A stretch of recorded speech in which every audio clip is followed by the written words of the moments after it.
Hi,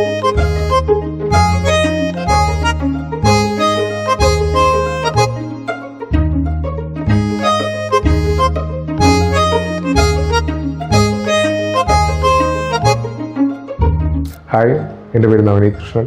ഞാൻ Bajaj ഫിൻസർവിൽ ഡെപ്റ്റ് മാനേജറായിട്ട് work ചെയ്യുന്നു. ഹാക്കടെക് സ്കൂളിൽ ഞാൻ അപ്ലൈഡ് പഠിച്ചുകൊണ്ടിരിക്കുന്ന സമയത്താണ് എനിക്ക് ജോലി കിട്ടിയത്.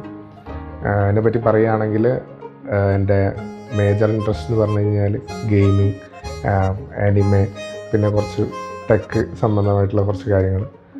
വീട്ടിൽ അച്ഛൻ, അമ്മ, ഒരു ചേച്ചി. ഡെപ്റ്റ് മാനേജർ എന്ന് പറഞ്ഞു കഴിഞ്ഞാൽ ഇപ്പം ഞാൻ നോക്കുന്നത് കൺസ്യൂമർ ഡ്യൂറബിൾ ലോണാണ്. അപ്പം കൺസ്യൂമർ ഡ്യൂറബിൾ ലോൺ എടുത്തിട്ട് കറക്റ്റായിട്ട് പേയ്മെൻറ്റ് നടത്താത്ത കസ്റ്റമേഴ്സിൻ്റെ ഒരു ലിസ്റ്റ് ഓരോരോ മന്ത്ലി ഡാറ്റ ബേസ് ചെയ്തിട്ട് നമ്മൾ ഫോർകാസ്റ്റ് ചെയ്യും. എന്നിട്ട് ആ ഫോർകാസ്റ്റ് ചെയ്തതിൻ്റെ അകത്ത് പിന്നെ കുറേ ടെക്നിക്കലായിട്ട് പോയി കഴിഞ്ഞാൽ മനസ്സിലാവില്ല, കുറച്ച് നമ്പേഴ്സും കാര്യങ്ങളൊക്കെ ഉണ്ട്. അപ്പോൾ നമ്പേഴ്സും ടാർഗറ്റും നമ്മൾ ഡിവൈഡ് ചെയ്തിട്ട് അസിസ്റ്റൻറ്റ് കളക്ഷൻ മാനേജർക്കും പിന്നെ ഈ ഏരിയ കളക്ഷൻ മാനേജർക്കും ഒക്കെ ഡിവൈഡ് ചെയ്തിട്ട് കൊടുക്കും. ഞാൻ ഈ കോഴ്സ് പഠിച്ചുകൊണ്ടിരിക്കുമ്പോഴാണ് എനിക്ക് ഈ ജോബിൻ്റെ ഇൻ്റർവ്യൂവിൻ്റെ ഓഫർ വന്നത്. അപ്പം എനിക്ക് ഓൾറെഡി ഡാറ്റ അനലിറ്റിക്സ് ഞാൻ പഠിച്ചിട്ടുണ്ടായിരുന്നു കുറച്ച് മുന്നേ, അപ്പോൾ ബാക്ക്ഗ്രൗണ്ട് ഉണ്ട്. പിന്നെ ഇതൊന്ന് എങ്ങനെയൊന്ന് അപ്ലൈ ചെയ്ത് കിട്ടണം എന്നുള്ളതായിരുന്നു അടുത്ത ഒബ്സ്റ്റക്കിൾ. പിന്നെ ഇൻ്റർവ്യൂവിനും കാര്യങ്ങളൊക്കെ ചോദിച്ച സമയത്ത് ക്ലാസ്സിൻ്റെ എടുത്ത കാര്യങ്ങളൊക്കെ പറഞ്ഞ് ഇൻ്റർവ്യൂ ക്ലോസായി. പിന്നെ പ്രാക്ടിക്കലിലേക്ക് കിടക്കുമായിരുന്നു. ഈ ഡാറ്റ ഫോർകാസ്റ്റ് ചെയ്യുക, പിന്നെ ഈ റോ ഡാറ്റ വന്നിട്ട് അവന്മാർ അത് സ്ട്രക്ചേർഡ് ആക്കാൻ പറയും. അത് ഏറെക്കുറെ ഞാൻ AI ഒക്കെ ടൂൾസ് വെച്ചിട്ടാണ് ഞാൻ ആ ഇൻ്റർവ്യൂ മൊത്തം പാസ്സായി ഇപ്പം ജോലി ചെയ്തുകൊണ്ടിരിക്കുന്നതും. പിന്നെ എൻ്റെ കുറച്ച് പേഴ്സണൽ ലൈഫും കാര്യങ്ങളൊക്കെ പ്ലാൻ ചെയ്യാൻ കുറച്ച് AI ഹെൽപ്പൊക്കെ തേടാറുണ്ട്. അപ്പം ഓവറോൾ എൻ്റെ പേഴ്സണൽ ആൻഡ് പ്രൊഫഷണൽ ലൈഫിൽ കോഴ്സ് കുറേ ഹെൽപ്പ് ചെയ്തിട്ടുണ്ട്. എൻ്റെ കണക്കൂട്ടൽ ഒരു 25 വയസ്സിൽ എനിക്ക് കറക്റ്റ് ജോലി എന്നുള്ള രീതിയിലൊക്കെ ആയിരുന്നു. പിന്നെ ഇപ്പോൾ പഠിക്കുന്ന ഒരു സമയത്ത് ഞാൻ കുറേയൊക്കെ അതിന് കോൺഷ്യസ് ആയിരുന്നെങ്കിലും പഠിത്തം കഴിഞ്ഞ് പിന്നെ ആ രീതിയിൽ ഞാൻ നോക്കിയതാണ്. പക്ഷേ അമ്മയ്ക്കൊക്കെ നല്ല പേടിയായിരുന്നു കാര്യങ്ങളൊക്കെ ആലോചിച്ചിട്ട്. കാരണം MBA കഴിഞ്ഞു, 25 വയസ്സായി, ജോലി കിട്ടിയില്ല.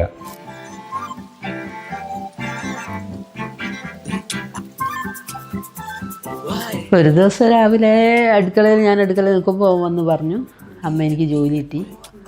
അപ്പോൾ ഞാൻ ചോദിച്ചു എവിടെയാണ്? പറഞ്ഞു ഇങ്ങനെ ബജാജിലാണ്. അപ്പോൾ എന്തായിട്ടാണ്? ഡെപ്റ്റ് മാനേജറായിട്ടാണ് കിട്ടിയത്. അച്ഛൻ പിന്നെ ചില്ലായിരുന്നു, പേപ്പറൊക്കെ വായിച്ച് ന്യൂസൊക്കെ കണ്ട് മുറ്റത്തൂടെ അങ്ങോട്ടും ഇങ്ങോട്ടൊക്കെ നടന്ന്. ഇപ്പോഴേ പേടി കാര്യങ്ങളൊന്നും ഇല്ലായിരുന്നു. പിന്നെ ഇപ്പോൾ ഏറെക്കുറെ എൻ്റെ സൈഡൊക്കെ ഞാൻ ക്ലിയർ ചെയ്തു. ഇപ്പം പെട്ടെന്ന് തന്നെ ജോലി കിട്ടിയ സമയത്ത് ഇപ്പം ചോദ്യങ്ങൾ കുറേയൊക്കെ ചോദ്യങ്ങൾ ഇപ്പോഴും സ്റ്റിൽ അങ്ങനെ തന്നെ ഓടിക്കൊണ്ടിരിക്കുകയാണ്. ഉത്തരങ്ങളൊന്നും മര്യാദയ്ക്ക് കിട്ടിയില്ല. ഇങ്ങനെയുള്ള കൊച്ചു കൊച്ചു സന്തോഷങ്ങൾ അതാണ് വലിയ വലിയ ഹാപ്പിനെസ് ആയിട്ട് മാറുന്നത്. പിന്നെ ഇപ്പം ഞാൻ ഫിനാൻഷ്യലി ഇൻഡിപെൻഡൻ്റ് ആണ്. എൻ്റെ ഫാമിലിയുടെ ഫ്യൂച്ചർ സെക്യൂർഡാണ്. എന്തുകൊണ്ട് AI ചൂസ് ചെയ്തതെന്ന് വെച്ച് കഴിഞ്ഞാൽ AI is the next big thing. Because ഇപ്പം ഫ്യൂച്ചറിലുള്ള കുറേ ഡെവലപ്മെൻറ്റും പിന്നെ ഏറെക്കുറെ ഇപ്പം കുറേ വർക്ക് പ്ലേസസിലും കാര്യങ്ങളിലൊക്കെ വളരെയധികം ആപ്ലിക്കബിൾ ആയിട്ടുള്ള രീതിയിൽ AI അഡ്വാൻസ്മെൻറ്റ്സ് വരുന്നുണ്ട്. ജസ്റ്റ് ഈ ഇപ്പോഴത്തെ ഒരു ട്രെൻഡ് എന്നൊക്കെ പറഞ്ഞു കഴിഞ്ഞാൽ ChatGPTയിലും ജെമിനിയിലൊക്കെ ഇട്ട് ഫോട്ടോ ബാക്ക്ഗ്രൗണ്ട് മാറ്റുക. ജസ്റ്റ് അതിന് വേണ്ടി മാത്രം ഉള്ളതല്ല AI എന്നുള്ളൊരു ധാരണ ഉള്ളതുകൊണ്ടാണ് ഞാൻ AI കോഴ്സ് ചൂസ് ചെയ്തത്.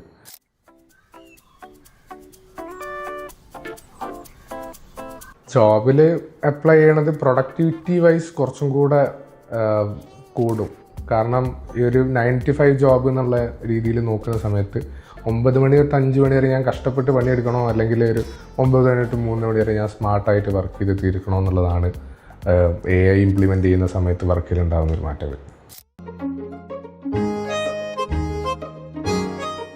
ഓൺലൈൻ ലേണിംഗ് എനിക്ക് വലിയൊരു പുതുമയുള്ളൊരു കാര്യമല്ല. കാരണം ഞാൻ കോവിഡ് ബാച്ച് ആയിരുന്നു. എൻ്റെ ഒരു 2 വർഷം മുഴുവൻ ഓൺലൈനിലായിരുന്നു പോയത്. അപ്പോൾ ഓൺലൈൻ എന്ന് പറയുന്നത് എൻ്റെ ഒരു അഭിപ്രായത്തിൽ അങ്ങനെ പേടിക്കേണ്ട കാര്യങ്ങളൊന്നുമല്ല. പിന്നെ ഇപ്പം ജോബിൻ്റെ ഇൻബിറ്റ്വീനാണെങ്കിലും ജോബിന് ശേഷമാണെങ്കിലും ഓൺലൈൻ ആയതുകൊണ്ട് ക്ലാസ്സസ് ഞാൻ മാനേജ് ചെയ്ത് കൊണ്ടുപോകുന്നു. ക്ലാസ്സിൽ ഇപ്പോൾ കയറാനും എനിക്ക് എളുപ്പമാണ്, ക്ലാസ് അറ്റൻഡ് ചെയ്യാനും എളുപ്പമാണ്. പിന്നെ എൻ്റെ എല്ലാ പരിപാടികളും ഒക്കെ കഴിഞ്ഞിട്ടാണ് ക്ലാസ് എന്നുള്ള വരിക. അപ്പം കോൺസെൻട്രേറ്റ് ചെയ്യാനൊക്കെ പറ്റും. ആക്ച്വലി എൻ്റെ ഒരു അഭിപ്രായത്തിൽ നമ്മൾ ഈ ഫിസിക്കലായിട്ട് ക്ലാസ്സിൽ ഇരുന്ന് ഇങ്ങനെ ഉറക്കം തൂങ്ങുന്നതിനേക്കാളും നല്ലതാണ് ഓൺലൈൻ ലേണിംഗ്. അങ്ങനെ സ്ട്രെസ് എന്ന് പറയാൻ മാത്രം വരാറില്ല.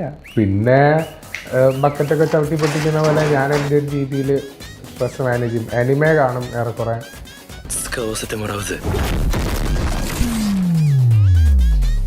എന്ന് വെച്ച് കഴിഞ്ഞാൽ നമ്മളെ ഇമേഴ്സീവായിട്ടുള്ള സ്റ്റോറീസാണ് ഞാൻ കാണുന്ന അധികം അനിമേഷൻ. വൺ പീസ്, പിന്നെ ബ്ലീച്ച്, GTO ഇങ്ങനെയുള്ള കുറേ അനിമയൊക്കെയാണ് ഞാൻ കാണാറ്. പിന്നെ ഗെയിം കളിക്കും, കുറേ സ്റ്റോറി മോഡ് ഗെയിംസൊക്കെയാണ് കളിക്കാറ്. Ghost of Tsushima, God of War, Call of Duty, വാലറുണ്ട്. അങ്ങനെയൊക്കെ സ്ട്രെസ് ഇങ്ങനെ മാനേജ് ചെയ്ത് തട്ടിമുട്ടി പോകും. അമ്മ ഹാപ്പിയാണോ? സന്തോഷമായി അല്ലാതെ ഞാനും ഹാപ്പിയാണ്.